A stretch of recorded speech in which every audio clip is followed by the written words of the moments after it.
BNP মনে করছে জরিপে জামায়াতে ইসলামের ভোট বাড়লেও তা নির্বাচনে কোনো বড় প্রভাব ফেলবে না, কারণ মাঠ পর্যায়ের সংগঠন, তৃণমূলের নেটওয়ার্ক, ভোটারদের আস্থা এবং রাজনৈতিক পরিস্থিতির ভারসাম্যে আগামী জাতীয় সংসদ নির্বাচনে বিপুল ভোটে জয়ী হবে বিএনপি। এই আত্মবিশ্বাসের কথা জানিয়েছেন বিএনপির সহ আন্তর্জাতিক বিষয়ক উপদেষ্টা ব্যারিস্টার রুমিন ফারহানা। সম্প্রতি একটি বেসরকারি টেলিভিশনের টকশোতে অংশ নিয়ে তিনি বলেন, নির্বাচন যত এগিয়ে আসবে প্রত্যেক দল তাদের অবস্থান শক্ত করার চেষ্টা করবে। কেউ জরিপের মাধ্যমে, কেউ মাঠের কর্মসূচির মাধ্যমে নিজেদের প্রভাব দেখানোর চেষ্টা করবে, তবে শেষ পর্যন্ত সিদ্ধান্ত হবে ভোট কেন্দ্রে। তিনি দাবি করেন, জরিপ নির্বাচনের বাস্তব চিত্র প্রকাশ করে না। জরিপ অনেক সময় একটি নির্দিষ্ট উদ্দেশ্য নিয়ে তৈরি হয়। জরিপে যে জামায়াতের ভোট বাড়ছে তা আমরা দেখেছি, কিন্তু মাঠের বাস্তবতায় বিএনপি অনেক এগিয়ে। সাম্প্রতিক একটি বেসরকারি জরিপে দেখা গেছে প্রায় ৩১% মানুষ জামায়াতে ইসলামের প্রতি সমর্থন জানিয়েছেন। অন্যদিকে বিএনপিকে ভোট দিতে চায় প্রায় ৪২% ভোটার। আওয়ামী লীগ এই মুহূর্তে কার্যত রাজনৈতিক প্রতিযোগিতা থেকে বাইরে থাকায় তাদের প্রথাগত ভোটের বড় অংশ এখন ছড়িয়ে পড়ছে বিভিন্ন দলে। এই ভোটের একটি অংশ যাচ্ছে বিএনপির দিকে, আবার কিছু অংশ জামায়াত ও নতুন দল এনসিপির দিকে সরে যাচ্ছে। বিশ্লেষকরা বলছেন, এই পরিসংখ্যান আপাতভাবে জামায়াতের ভোট বৃদ্ধির ইঙ্গিত দিলেও বিএনপির সঙ্গে তুলনায় ব্যবধান এখনও উল্লেখযোগ্য। কারণ জামায়াতের সাংগঠনিক কাঠামো বর্তমানে আগের মতো শক্তিশালী নয়, আর রাজনৈতিকভাবে তারা এখনও বিতর্কিত অবস্থায় রয়েছে। রুমিন ফারহানা বলেন, জামায়াতের এই উত্থানটা আপাত। এটা মূলত ভোটের বাজারে একটা মনস্তাত্ত্বিক প্রতিক্রিয়া। আওয়ামী লীগের অনুপস্থিতিতে যারা ইসলামী ভাবধারার ভোটার, তারা বিকল্প হিসেবে জামায়াতের দিকে ঝুঁকছেন। কিন্তু নির্বাচনের দিন বাস্তবে বিএনপির ধানের শীষ প্রতীকে ভোট বেশি পড়বে। গত বছরের আগস্টে ক্ষমতাচ্যুত হওয়ার পর থেকে আওয়ামী লীগ কার্যত রাজনৈতিক অঙ্গন থেকে অনুপস্থিত। দলের শীর্ষ নেতারা বিদেশে অবস্থান করছেন।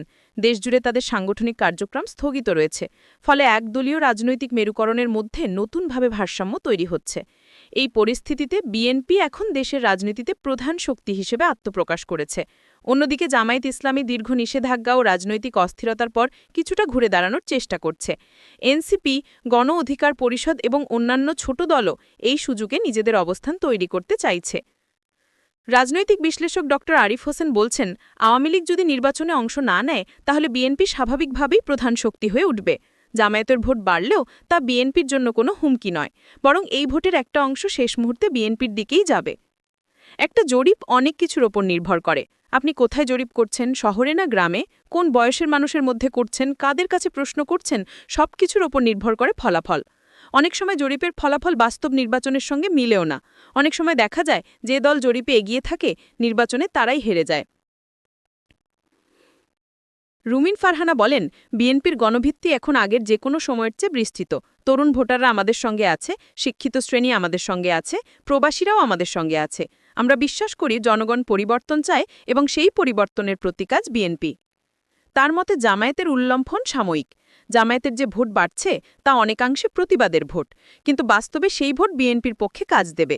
কারণ জামায়াত এককভাবে ক্ষমতায় আসতে পারবে না এবং তাদের ভোটও শেষ পর্যন্ত জোট রাজনীতির মধ্যে গিয়ে বিএনপির সঙ্গে যুক্ত হবে। বিএনপির শীর্ষ পর্যায়ে নেতারা এখন প্রকাশ্যে আশাবাদী বক্তব্য দিচ্ছেন। তারা বলছেন জনগণ সরকারের পরিবর্তন চায় এবং সেই পরিবর্তনের নেতৃত্ব দেবে বিএনপি। দলটি ইতিমধ্যেই প্রার্থী নির্বাচনের ক্ষেত্রে নতুন নীতি গ্রহণ করেছে, যেখানে গুরুত্ব পাচ্ছে তৃণমূলের মতামত, তরুণ নেতৃত্ব ও ক্লিন ইমেজের প্রার্থী। একই সঙ্গে দলটি এখন মাঠে সক্রিয়ভাবে প্রচারণা চালাচ্ছে। প্রতিটি বিভাগ, জেলা ও উপজেলায় সমাবেশ, পথসভা এবং মতবিনিময় সভার মাধ্যমে ভোটারদের সঙ্গে যোগাযোগ বাড়ানো হচ্ছে। বিএনপি স্থায়ী কমিটির সদস্য মির্জা আব্বাস সম্প্রতি এক সভায় বলেছেন, জামায়াত বা অন্য কোনো দলকে আমরা প্রতিদ্বন্দ্বী মনে করি না।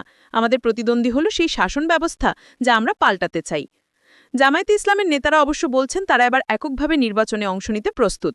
তাদের দাবি, জনগণ ইসলামী মূল্যবোধের রাজনীতি চায় এবং আওয়ামী লীগ ও বিএনপির উভয়ের ব্যর্থতার কারণে মানুষ এখন বিকল্প খুঁজছে।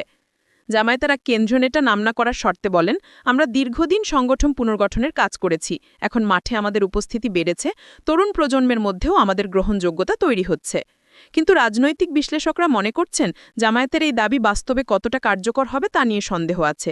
কারণ নির্বাচনী প্রক্রিয়ায় শক্তিশালী ভোট ব্যাংক, মাঠ পর্যায়ের সংগঠন ও প্রার্থী প্রভাবই আসল ভূমিকা রাখে। নির্বাচনের আগে ভোটারদের মধ্যে এক ধরনের কৌতূহল তৈরি হয়েছে।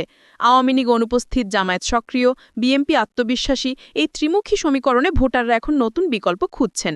অনেকে বলছেন এবারে নির্বাচন হবে প্রকৃত পরীক্ষার নির্বাচন, যেখানে দেখা যাবে জনগণ কাকে আসল পরিবর্তনের শক্তি মনে করছে। রাজধানীর মিরকল এলাকার এক তরুণ ভোটার বলেন, আমরা পরিবর্তন চাই, এখন যে দলই সেই পরিবর্তন আনতে পারবে আমরা তাকে ভোট দেব। অপরদিকে রাজশাহীর এক গ্রামীণ ভোটার বলেন, আমাদের এলাকায় বিএনপির নেতারা নিয়মিত যোগাযোগ রাখছেন, জামায়াতও আসে, কিন্তু তারা তো এখন শক্তিশালী না। আন্তর্জাতিক পর্যবেক্ষকরাও আসন্ন নির্বাচনের দিকে নজর রাখছেন। যুক্তরাষ্ট্র, ইউরোপীয় ইউনিয়ন এবং জাতিসংঘ ইতিমধ্যে নির্বাচন পর্যবেক্ষণ দল পাঠানোর আগ্রহ প্রকাশ করেছে। তারা বলছেন বাংলাদেশে একটি অবাধ, নিরপেক্ষ ও অংশগ্রহণমূলক নির্বাচন অনুষ্ঠিত হলে দেশের রাজনৈতিক স্থিতিশীলতা পুনরুদ্ধার হবে। জরিপে জামায়াতের ভোট কিছুটা বেড়েছে, বিএনপি এগিয়ে আছে। এই দুই তথ্য একসঙ্গে মিলিয়ে বাংলাদেশের রাজনৈতিক অঙ্গন এখন উত্তপ্ত। তবে রাজনৈতিক বাস্তবতা বলে, শুধু জরিপ নয়, মাঠের প্রস্তুতি, জনসংযুক্ত ও নির্বাচন পরিচালনার দক্ষতাই শেষ পর্যন্ত ফল নির্ধারণ করবে। রুমিন ফারহানার মতে নির্বাচন একটা খেলার মতো। মাঠে কে কতটা প্রস্তুত, কে কতটা সংগঠিত, সেটাই নির্ধারণ করে কে জিতবে। বিএনপি এখন মাঠে সবচেয়ে প্রস্তুত দল, তাই আমরা আত্মবিশ্বাসী জনগণের ভোটেই বিএনপি বিপুলভাবে জয়ী হবে। তার এই বক্তব্যের মধ্য দিয়ে বিএনপির মূল বার্তাটি স্পষ্ট, জরিপ নয়, জনগণই শেষ কথা বলবে।